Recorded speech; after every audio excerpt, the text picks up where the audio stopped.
Hello বন্ধুরা, আমি রিক্তা এসে গেছি একটা নতুন ভিডিও নিয়ে। সামনে কিন্তু পয়লা বৈশাখ, কেনাকাটা কি শুরু করেছেন আপনারা বাড়ির জন্য? আমি কিন্তু শুরু করে দিয়েছি। দেখুন, মিশো থেকে আমি এক চাদরটা আনিয়েছি, খুব সুন্দর নীল আর হলুদের মধ্যে, বড় বিছানাতে পেতে দেওয়া যাবে, একদম নরম কাপড়ে, পুরো কটনের। 340 টাকা দাম নিয়েছে। এটা 6-7, 7-6 যে কোনো ধরনের খাটেতেই মাপটা যাবে। আরেকটা নিয়ে নিয়েছি 348 টাকা, এটাও হলুদ আর সবুজ আর লাল রয়েছে। এবারে পয়লা বৈশাখের সব বিছানার চাদরগুলো জানিয়েছি সব হলুদের ওপর, খুব মিষ্টি মিষ্টি দেখতে কালারগুলো। জলে দেওয়ার পর কীরকম হয় ব্যাপারটা সেটা পরে বোঝা যাবে, আগে তো ব্যবহার করে দেখি। তো আরেকটা নিয়ে নিয়েছি, দেখুন এটার দাম নিয়েছে 338 টাকা। এটাও হলুদ আর লাল টাচ রয়েছে, আর মাঝখানে সাদা আর ছোট ছোট সুন্দর ফুল করা রয়েছে। এটাও খুব মিষ্টি দেখতে। তো আমাদের 3টে ঘরের খাটই খুব বড় বড়, তো তার জন্য আমি একটু বড় সাইজের একদম চাদরটা নিয়েছি, যাতে ম্যাট্রেসের সাথে গোজা যায়।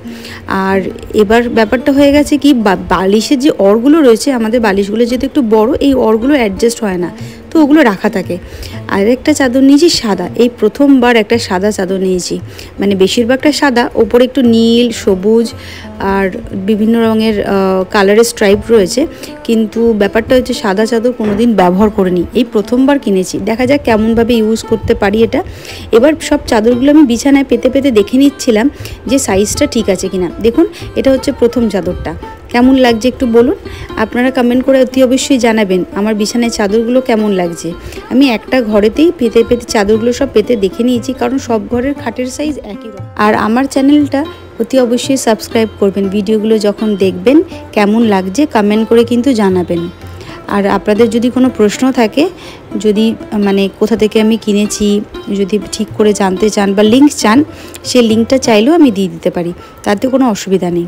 এই যে সাদা চাদরটা পেটেছি, এটা কিন্তু কটনের না, একটু অন্য টাইপের একটু কাপড়টা, কিন্তু খুব ভালো নরম। আর একটা চাদর দেখে নিন, এটা হচ্ছে নীল আর হলুদেরটা, একদম প্রথমে যেটা দেখিয়েছিলাম, এটাও পেতে নিয়েছি। মাঝখানটা বেশ সুন্দর ডিজাইনটা, খাটটা যেন আরও বড় লাগছে, খুব সুন্দর খুলছে। সব ঘরে যদি পেতে পেতে দেখাতে পারতাম খুব ভালো হতো, কিন্তু সেটা আর হয়ে ওঠেনি। তাই একটা ঘরেতেই সব কটা চাদরগুলো পেতে পেতে আমি দেখে নিয়েছি যে সাইজটা ঠিক আছে কিনা। তো মোটামুটি আমার ভিডিওটা আজকের মতো আমি এখানেই এন্ড করলাম। প্লিজ মনে করে কিন্তু আমার চ্যানেলটা সাবস্ক্রাইব করবেন সবাই।